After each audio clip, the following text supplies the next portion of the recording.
Une vague de crues meurtrières déferle sur la rivière Guadalupe au Texas ce matin, alors que le centre-sud du Texas a été frappé par des pluies incessantes et historiques, déclenchant non pas une, mais 2 crues soudaines critiques, au milieu de crues généralisées et de sauvetages de maisons déchirant dans les zones touchées.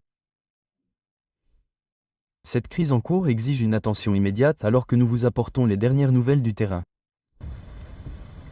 J'ai bouclé ma ceinture de sécurité. Actuellement, des sauvetages aquatiques et des évacuations à grande échelle sont en cours dans le centre du Texas ce vendredi matin.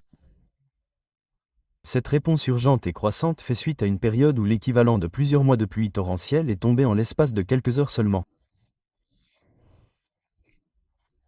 Ce déluge sans précédent a fait monter le niveau des rivières à des niveaux dangereux et, dans certains cas, records, déclenchant des crues soudaines exceptionnellement dangereuses et rapides dans de nombreuses communautés. Le bureau du National Weather Service à San Angelo a lancé un appel urgent et sans équivoque plus tôt ce vendredi matin, diffusant un avertissement alarmant qui ne laisse aucune place à l'ambiguïté. Les conditions sont mortelles. Ne sortez pas sur les routes.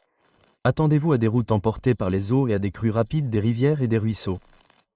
Cet avertissement souligne le danger extrême auquel est confrontée toute personne tentant de se déplacer ou de rester dans des zones basses où l'eau peut monter à une vitesse terrifiante.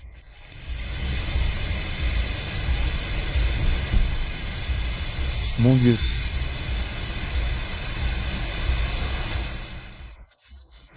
La situation est devenue particulièrement grave dans le comté de Kerr, situé à environ 120 km à l'ouest de la ville animée d'Austin, où l'impact dévastateur des inondations s'est déjà tragiquement transformé en décès vendredi matin.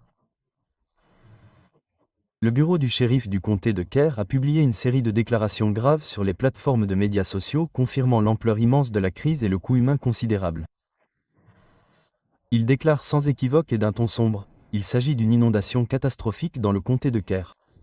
Nous pouvons confirmer les décès, mais ne divulguerons pas d'autres informations tant que les proches n'auront pas été informés. Une confirmation déchirante des vies perdues dans les eaux déchaînées et impitoyables.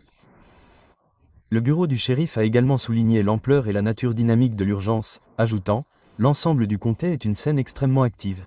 Les résidents sont encouragés à s'abriter sur place et à ne pas tenter de se déplacer. » Cet appel urgent souligne le danger généralisé et la nécessité absolue pour les individus d'éviter de se mettre en danger ou de mettre en danger les premiers intervenants déjà sous pression en s'aventurant à l'extérieur. À Kerrville, le siège du comté de Kerr, le maire Joe Herring Jr. n'a pas perdu de temps pour publier une déclaration officielle de catastrophe pour la ville ce vendredi matin, citant directement les inondations dangereuses et qui se sont rapidement propagées comme la raison principale et indéniable